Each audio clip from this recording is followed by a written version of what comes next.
Bread and Jam, written by Maria van Vrooman.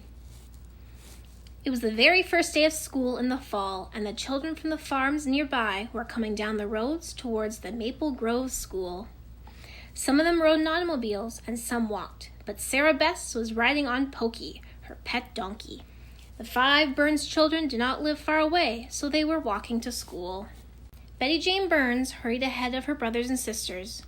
When she saw Tom and Sarah Best, she waved to them. They waved back, and Sarah tried to make Pokey hurry. "Ee-aw, ee-aw," said the donkey. "Be quiet, Pokey," said Sarah, "and hurry up. Miss Valentine is waiting for us." She waved to the teacher, who was standing at the door of the little brick schoolhouse. Soon all the boys and girls were at the Maple Grove School. Ding dong, went the bell. All the children hurried inside and sat at their desks to work. Some of them read their new books, and some began to write letters telling what they had done in the summer. Tom Best got out some drawing paper and began to draw. Soon he had made a picture of a woodpecker. All of a sudden there was a buzzing sound. Bzzz. 2 wasps were flying around Betty Jane's desk. "Oh, wasps, wasps," she screamed as she dropped her pen. "They will sting me."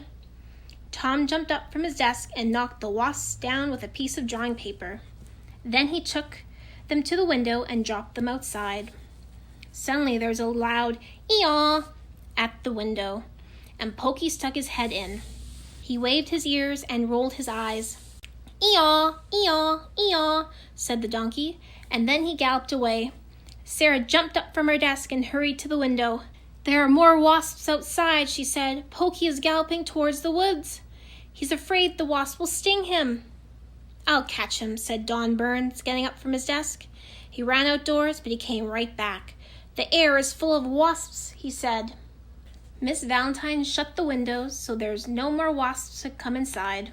"Now," said the teacher, "we shall have to think of a way to get rid of those wasps, or we cannot go outdoors."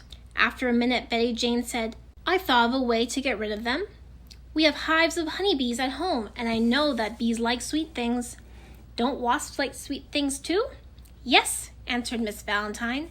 "They do like sweet things." "We have something sweet in our lunch boxes," said Betty Jane. "We have jam sandwiches. Dawn might take some of the sandwiches outside and walk away from the schoolhouse. Wouldn't the wasps follow the jam?" "Maybe they would," said the teacher. "That seems like a wise plan." "Oh," cried Sally Ann Burns, "I'd hate to have the wasps sting Don." "We won't let them sting him," said the teacher. "We'll cover him up." She opened a door and took out her raincoat and an old straw hat with a pink ribbon on it. Don laughed as he put on the long coat and the hat with the ribbon. He buttoned up the coat and pulled the hat down over his eyes. "Won't the wasps sting Don's face and hands?" said Sally Ann. "We'll cover them up also," answered Miss Valentine. "Then Don will be safe." When Don's face and hands were covered, he was a funny sight. "The wasps can't scare me now," said Don. "Where are the jam sandwiches?" Betty Jane got a sandwich and put a piece of bread and jam on each of Don's hands. "I'd like a bite myself," she said. "I hate to feed this jam to the wasps." "Never mind," said Don. "We have more sandwiches." He held his hands carefully so that the piece of bread would not fall off. Don was so much shorter than Miss Valentine that the coat almost came to the ground. It flapped around his legs and got in his way. He had to lift each foot carefully as he walked. "I'd hate to wear these clothes all the time," he said. "I'm walking more slowly than I had ever walked before." Tom Best opened the door and Don stepped out of the schoolhouse. The children left their desks and ran to the window to watch Don. Sure enough, the wasps were following him. A few had landed on the jam. Slowly and carefully, Don walked down the path towards the woods. The long coat flapped against his legs. It flapped against them with every step he took.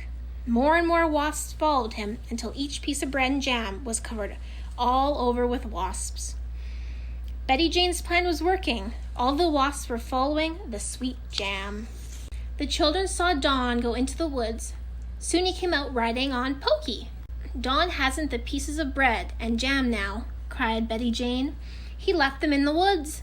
My plan worked. He got rid of the wasps." Don had uncovered his face, but he still wore the hat with the pink ribbon. The long coat flapped against the little donkey's sides at each step. How the children laughed at the funny sight. Don hitched Pokey to a tree and ran inside. "Hooray, hooray," he shouted.